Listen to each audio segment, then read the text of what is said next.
Di dalam perang ada istilah gencatan senjata. Secara umum berdasarkan definisinya, gencatan senjata adalah perintah militer untuk menghentikan penembakan. Sementara menurut laman Britannica, gencatan senjata adalah penghentian total permusuhan bersenjata yang diatur berdasarkan prinsip-prinsip umum. Atau bisa juga berarti kesepakatan untuk menghentikan permusuhan aktif antara dua atau lebih pihak yang berperang. Kendati demikian, pada umumnya baik dari istilah, ruang lingkup, dan durasi gencatan senjata ini ditentukan oleh pihak yang mengadakan kontrak.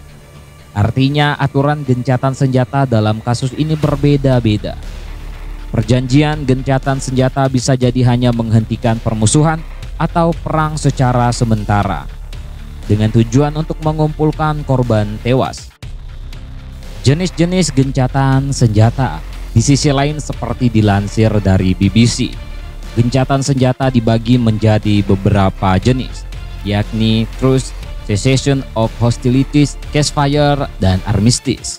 Semua itu jika diartikan ke dalam bahasa Indonesia menjadi gencatan senjata. Truce berbeda dengan penghentian permusuhan atau cessation, sebab truce menunjukkan pengaturan ad hoc yang dibuat oleh para pejuang untuk menghentikan pertempuran. Truce tidak membutuhkan negosiasi formal, sebab bisa jadi truce hanya dilakukan akibat kelelahan pertempuran panjang sehingga para pejuang menghentikan sementara operasi militer mereka. Sementara penghentian permusuhan lebih formal daripada gencatan senjata. Artinya penghentian permusuhan adalah para pejuang bersedia berhenti berperang dan menahan pasukan mereka. Sedangkan ceasefire adalah gencatan senjata formal berupa kesepakatan yang dinegosiasikan dan disertai dengan komitmen untuk mengurangi ketegangan. Ini bisa berarti penarikan senjata dan komitmen pihak yang bertikai untuk mengembalikan pasukan ke zona aman, zona demilitarisasi, atau garis pemisah yang dibatasi dengan jelas. Armistice adalah kesepakatan formal para pejuang untuk mengakhiri permusuhan dengan cara merundingkan penyelesaian perdamaian dalam jangka panjang. Armistice adalah perjanjian yang mengikat secara hukum. Contohnya gencatan senjata yang mengakhiri perang dunia. Namun ini dalam konteks kesepakatan negara yang bertikai. Sebagai contoh gencatan senjata pada saat Perang Dunia Pertama pada tanggal 24 Desember di tahun 1914, di mana para tentara Jerman dan Inggris menghias parit masing-masing dengan pohon Natal dan menyanyikan lagu Natal. Tak ayal suasana menjadi lebih bersahabat ketika mereka saling bertemu dan bertegur sapa. Melansir dari Historia, malam perayaan Natal pada tahun 1914 menjadi catatan sejarah yang paling mengharukan.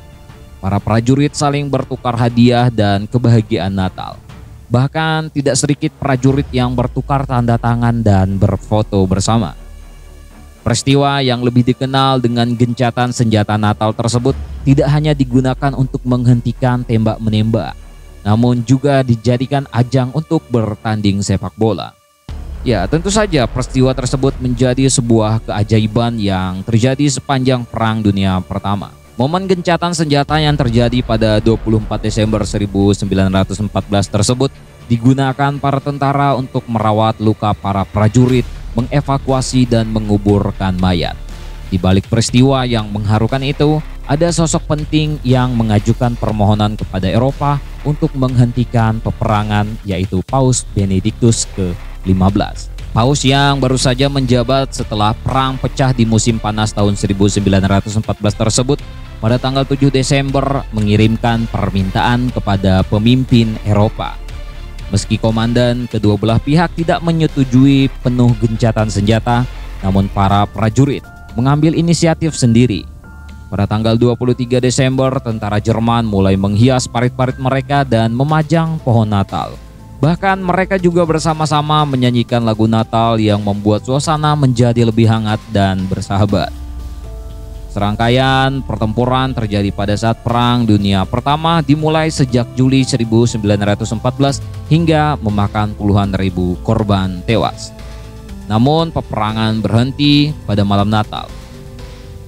Sebuah peristiwa yang tidak lazim pada saat itu, di mana prajurit saling menghias parit dan memasang pohon Natal. Selain bernyanyi, pada tahun pertama Perang Dunia Pertama, baik tentara blok sekutu maupun blok sentral memilih merayakan Natal di medan perang dengan makan bersama. Peristiwa gencatan senjata pada malam Natal menjadi salah satu momen paling mengharukan dalam sejarah pertempuran.